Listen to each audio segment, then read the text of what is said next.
नमस्कार मेरे सनातनी परिवार, हम हिंदुस्तानी आरके चैनल पर आप सभी का बहुत बहुत स्वागत है।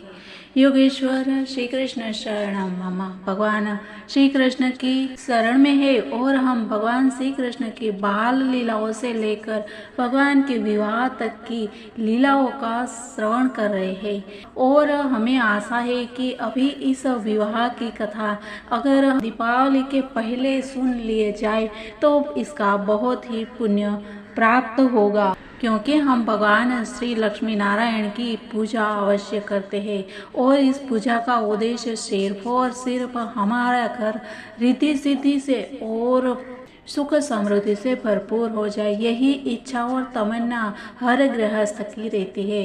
तो ऐसे में अगर हम भगवान श्री कृष्ण के विवाह तो अवश्य करेंगे देव दिवाली पर, लेकिन इसके पहले भगवान के इन विवाह की कथाओं को अगर सुन लिया जाए तो इसका पुण्य अवश्य प्राप्त होगा। तो मित्रों, ज़्यादा नहीं लेकिन थोड़ी देर, सिर्फ 10 मिनट देना है और आपको इस पुण्य को प्राप्त करना है। तो इसके लिए मित्रों, अगर आप इस चैनल पर नए हैं तो इस चैनल को यानी कि हम हिंदुस्तानी आरके चैनल को सब्सक्राइब कर लीजिए और साथ ही बेल आइकन को भी एक्टिव कर लीजिए। वीडियो पसंद आता है तो लाइक और शेयर भी कर दीजिएगा। मित्रों, हमने कल देखा कि भगवान श्री कृष्ण ने कालिंदी जी यानी कि यमुना महारानी से विवाह किया और माँ यमुना मैया की इच्छा पूर्ण की, क्योंकि यमुना महारानी तप कर रही थी और इनकी इच्छा भगवान श्री कृष्ण ने पूर्ण की। फिर इसके पश्चात श्री कृष्ण राजा इंद्र के खांडव वन को अग्निदेव को बलि रूप में प्रदान करने की लीला में लगे रहे। ये क्या है कथा मित्रों, आज हम ये जानने वाले हैं, तो इसके लिए आपको वीडियो अंत तक देखना होगा। श्री कृष्ण इसे अग्निदेव को देना चाहते थे। खांडव वन में अनेक प्रकार की औषधियाँ थी और अग्नि पुनः यौवन प्राप्त करने के लिए उन्हें खाना चाहते थे, किंतु अग्नि ने प्रत्यक्ष रूप से खांडव वन पर हाथ नहीं लगाया, अपितु श्री कृष्ण से सहायता की प्रार्थना की। अग्नि को ज्ञात था कि श्री कृष्ण उनसे अत्यंत प्रसन्न है, क्योंकि उन्होंने पहले श्री कृष्ण को सुदर्शन चक्र दिया था। अतएव अग्नि को संतुष्ट करने के हेतु श्री कृष्ण अर्जुन के सारथी बने और दोनों खांडव वन गए। खांडव वन का भक्षण करने के उपरांत अग्निदेव अत्यंत प्रसन्न हुए। इस बार उन्होंने गांडीव नामक विशिष्ट धनुष से 4 श्वेत वर्ण के अश्व, एक रथ और एक अक्षय तुणीर उन्हें अर्पित किया।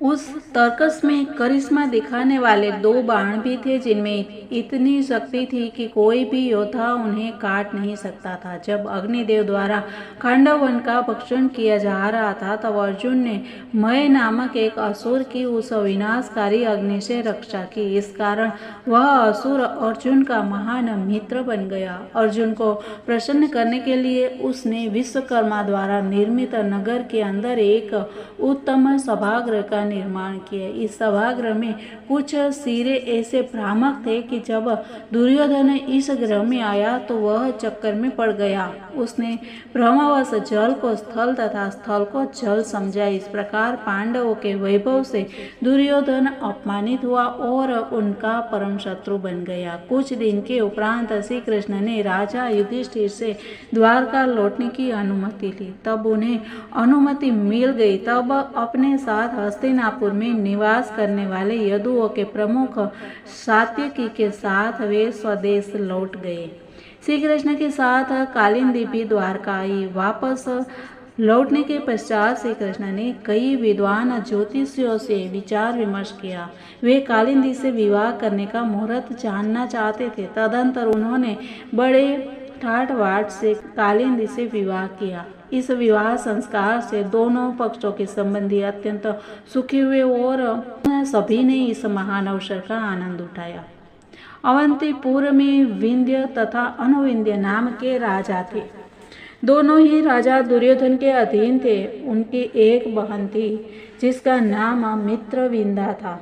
वह अत्यंत गुणी, विदुषी तथा सुंदरी कन्या थी। वह श्री कृष्ण की एक बुआ की पुत्री थी। उसका स्वयंवर होने वाला था, किंतु उसकी मनोकामना श्री कृष्ण को पति के रूप में वरण करने की थी। उसके स्वयंवर में श्री कृष्ण भी उपस्थित थे और अन्य सभी राजाओं की उपस्थिति में ही श्री कृष्ण मित्रविंदा को बलपूर्वक घर ले गए। श्री कृष्ण को रोकने में असमर्थ सभी राजा केवल एक दूसरे का मुंह देखते रह गए। इस घटना के उपरांत श्री कृष्ण ने कौशल के राजा की कन्या से विवाह किया। कौशल के राजा का नाम नग्नजित था। वे वैदिक अनुष्ठानों तथा संस्कारों का पालन करते थे। वे अत्यंत पुण्यवान थे। उनके सर्व सुंदरी कन्या का नाम सत्या था।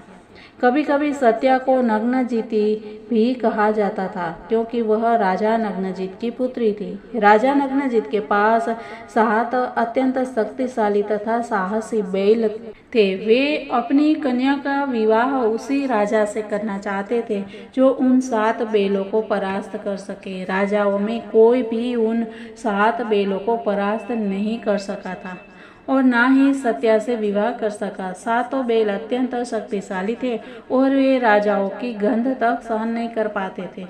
अनेक राजा इस राज्य में आए और बैलों पर विजय पाने का प्रयास किया, किंतु उन बैलों पर नियंत्रण प्राप्त करने के स्थान पर वे स्वयं परास्त हो गए।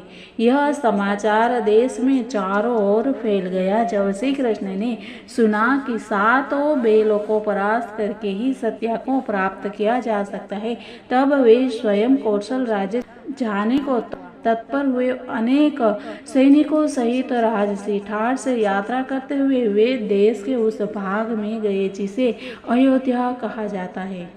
जब कौशल के राजा को ज्ञात हुआ कि श्री कृष्ण उसकी कन्या से विवाह करने आए हैं, तो अत्यंत प्रसन्न हो गया। अत्यंत आदर के साथ उसने अपने राज्य में श्री कृष्ण का भव्य स्वागत किया। जब श्री कृष्ण उसके समीप आए तब उसने उन्हें बैठने के लिए उचित आसन दिया और अन्य सत्कार की वस्तुएं दी। जब राजा नग्नजित की पुत्री सत्या को ज्ञात हुआ कि स्वयं श्री कृष्ण उससे विवाह करने आए हैं, तब वह अत्यंत प्रसन्न हुई।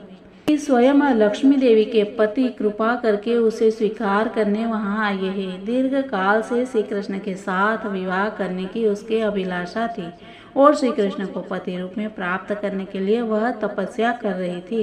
वे मन ही मन प्रार्थना करने लगी कि मुझे ज्ञात नहीं कि श्री भगवान किस प्रकार मुझ पर प्रसन्न हो सकते हैं।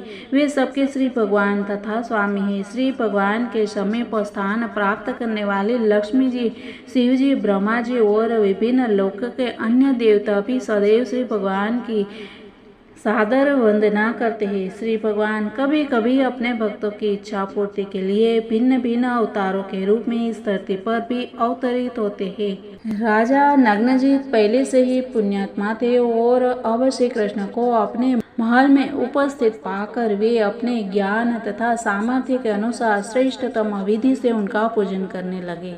श्री कृष्ण समस्त जीवों के परमात्मा है, अतः वे राजा नग्नजित की कन्या सत्या के मन की बात समझ सकते थे। राजा द्वारा प्रदत्त उचित आसन, भोजन तथा निवास स्थान से भी वे अत्यंत प्रसन्न थे। अतः वे समझ सकते थे कि पिता और पुत्री दोनों ही उन्हें घनिष्ठ संबंधी के रूप में प्राप्त करने के लिए अधीर है। भगवान मुस्कुराने लगे और गंभीर स्वर में बोले, प्रिय राजन नग्नजित, आपको भली भांति ज्ञात है कि अपने धर्म में स्थित कोई भी क्षत्रिय कभी भी किसी से कुछ नहीं मांगेगा, चाहे दूसरा व्यक्ति कितने ही उच्च पद पर क्यों न हो। एक क्षत्रिय राजा का दूसरे व्यक्ति से इस प्रकार की याचना करना विद्वान वैदिक अनुयायियों ने जानबूझकर निषिद्ध किया है। यदि कोई क्षत्रिय इस नियम को भंग करता है तो विद्वान उसके कार्य की निंदा करते हैं, किंतु इस दृढ़ विधि विधान के होने पर भी मैं आपसे आपकी रूपवती कन्या का हाथ मांग रहा हूँ। ऐसा करने के पीछे मेरा उद्देश्य यही है कि आप मेरा जो हार्दिक स्वागत किया है उसके बदले हमारे मध्य संबंध स्थापित हो जाए।